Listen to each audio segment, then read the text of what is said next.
Ներքին գործերի նախարարությունը շարունակաբար լավարկում է մարդկային ռեսուրսների կառավարման համակարգը, բարձրացնելով աշխատանքի արդյունավետության մակարդակը։ Այդ նպատակին է միտված ներքին գործերի նախարարության բարեվարկության ռիսկերի գնահատման գործիքի ներդրման պիլոտային ծրագիրը, որը ԱՄՆ կառավարության ֆինանսավորմամբ իրականացնում է ՄԱԿ-ի զարգացման ծրագիրը։ Պիլոտային ծրագրի մեկնարկից առաջ հոկտեմբերի 15-ից 16-ը ներքին գործերի նախարարության կառուցվածքային ստորաբաժանումների ներկայացուցիչները վերապատրաստվել են։ Վերապատրաստման մասնակիցները ծանոթացել են ներքին գործերի նախարարությունում եւ ոստիկանության ծառայությունում բարեվարկության ռիսկերի ներքին գնահատման մեթոդաբանությանն ու գործիքակազմին։ Ներքին գործերի նախարարության ռազմավարական պլանավորման, քաղաքականության մշակման եւ մոնիթորինգի վարչության պետ Նատալի Սահակյանն իր խոսքում նշել է, որ ներքին գործերի նախարարությունը կարևորում է կադրերի բարեվարկությունը։ Նա վստահեցրել է, որ վերապատրաստման դասընթացը պատասխանատու ստորաբաժանումների անձնակազմերին հնարավորություն կտա զարգացնել բարեվարկության ռիսկերի գնահատման ուղղությամբ կարողություններն ու հմտությունները։ Սա շատ կարևոր է,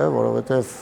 դա նախարարությանը տալու է մի գործիք, որը հետագայում նախարարության անձնակազմը արդեն իրենք կարողանան իրենց ուժերով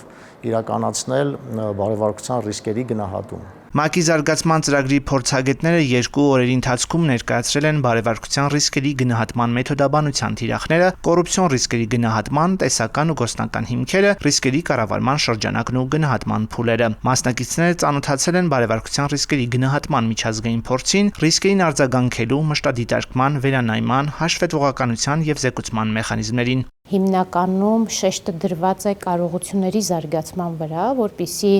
ՆԳՆ եւ ոստիկանության ծառայության աշխատակիցները կարողանան հետագայում այս ձեռք բերված գիտելիքների հիմքով շարունակականություն ապահովեն եւ կարողանան այս գործիքակազմերը ներդնեն իրենց ամենօրյա աշխատանքի մեջ։ Այս գործիքակազմը հենց բարեվարկության համակարգում առկա ռիսկերի կառավարման նպատակով ներդրվող է, որպեսզի կարողանանք ռիսկերը կանխարգելել, կառավարել եւ չեզոքացնել։ Մասնակիցները գործնական վարժանքի միջոցով ռիսկերի վերհանում են իրականացրել, ներկայացնելով իրենց մոտեցումներն ու առաջարկությունները։ Վերապատրաստման ուղղված այս ծրագիրը կարծում եմ բավականին արդյունավետ կլինի մեր համակարգի ծառայողների, հատկապես ովքեր որ վերահսկողական գործառույթներ են իրականացնում այդ ծառայողների աշխատանքի կազմակերպման համար, հատկապես որ ռիսկերի գնահատման գործընթացը կարևորվում է մեր վարչության կողմից։ Դասընթացի ավարտին ծավալվել է ակտիվ քննարկում, ամփոփվել են արդյունքները, վերհանվել խնդիրներն ու լուծման ուղիները։